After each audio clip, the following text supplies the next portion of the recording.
welcome to Davy's Take. Today we are talking about Ghostbusters Frozen Empire, the fifth film in the Ghostbusters franchise. When the discovery of an ancient artifact unleashes an evil force, the Ghostbusters, new and old, must join forces to protect their home and save the world from the second ice age. If you've been following my channel for the last few years, you know that I'm a fan of the original Ghostbusters film. I think it's one of the more clever and original comedies ever made. And also, if you've been following my channel, you might remember my Ghostbusters Afterlife review, where I said I really didn't like the film. I felt like it focused on all the wrong things that made the first Ghostbusters great, and you all called me a fucking moron. Which is fair because I feel like I don't even know what I'm talking about half the time, but I do stand by what I said in that review. I feel like Afterlife focused on like the nostalgia of Ghostbusters, like the epic shots on the proton packs and the car and all the ghosts we saw from the original movie. And I feel like the original films, that's not the point of them and why it made them great.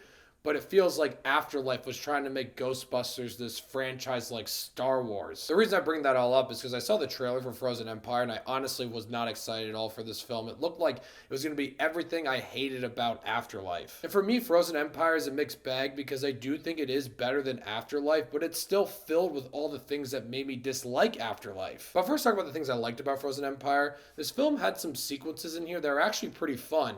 It felt lively, had a lot of energy. It felt like that summer blockbuster feeling. Like the opening scene is a chase scene through the city trying to catch a ghost. The music's kicking in and I was sitting back going like, okay, I can have fun with this. And there's some ideas in here that added onto the lore of Ghostbusters. There's some bad ideas, but there's some good ideas that were pretty fun and led to some pretty cool sequences. Also, just like Afterlife, I thought McKenna Grace was probably the best part about this film. She just gives a good performance. She really nails this character. And I thought Paul Rudd was a lot of fun here. I thought he was better in this film than he was in Afterlife. And I know I said before there were some ideas in here that added onto the lore of Ghostbusters that led to some cool sequences, but also it helped with the overall story. I feel like there's some originality here at some points, and there's some character moments that I actually really enjoyed. And the last compliment I want to give this film is they dialed back the product placement. Don't worry, there's still product placement in this film, but it's not nearly as obnoxious as it was in Afterlife. But I gotta say, I still didn't really like Frozen Empire. I do think it is an improvement of Afterlife, but I'm curious to see what diehard fans think, because I didn't like Afterlife and they seem to really love it. They might not like this film as much as Afterlife. Who knows? But at my screening tonight, there were a bunch of members of Ghostbusters chapters around my area. There were a bunch of people dressed up in Ghostbusters gear with the proton packs and everything. But they seemed to be having an absolute blast with this film. They were clapping and cheering. You could just tell that they were just having the time of their lives. But the experience just made me confused because I do love the original film, but anytime I saw some of those nostalgic moments or there'd be like this epic shot on a piece of equipment, I almost rolled my eyes because it just feels like that's the opposite vibe of the original film. Like the original Ghostbusters was about these group of guys just trying to get rich off this idea and they're thrown into these crazy situations. And I just think it's ironic now that Ghostbusters has turned into this franchise that's just trying to make a bunch of money. So maybe I'm missing the point, but I don't know. These last two Ghostbusters films just have this feeling that I get from all these other ginormous franchises nowadays that I felt like Ghostbusters was never supposed to have that type of feeling. Like, I'm not trying to say a Ghostbusters movie's not supposed to have any sort of emotional weight or anything like that. It just feels weird when I compare it to the original, where the original felt like these guys were just trying to get rich. And with these new films, there's like this heartwarming weird feeling to them that I guess in other franchises it might work for me, but for Ghostbusters it just feels out of place for me. I don't know, maybe that's why these last two films haven't really related to me.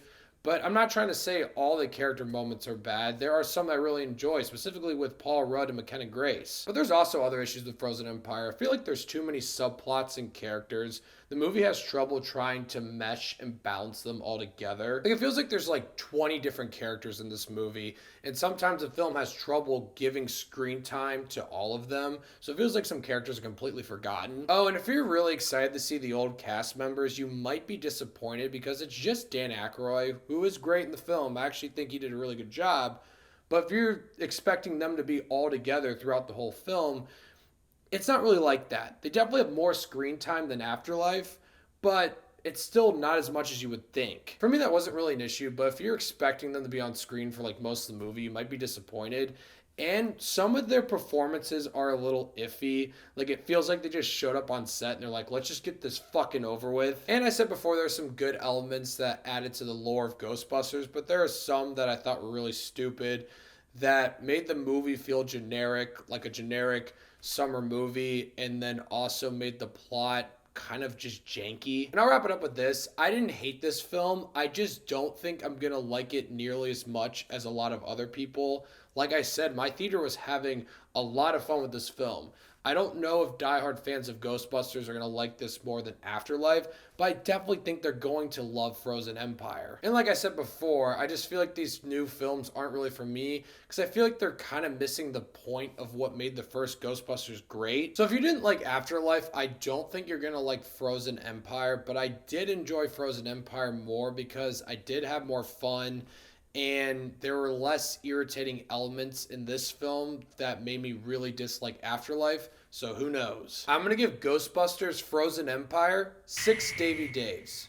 I also forgot to mention I thought this film was funnier than Afterlife. There were a lot of bits here that I thought were really effective, and that surprised me because I can't remember on the top of my head of a sequence in Afterlife that made me really laugh out loud. And there were a couple in here, so that was surprising. So, Ghostbusters Frozen Empire. Let me know what you guys thought of it once you've seen it. I'm curious to hear. And thank you so much for watching. Click here to see more of Dave's Takes.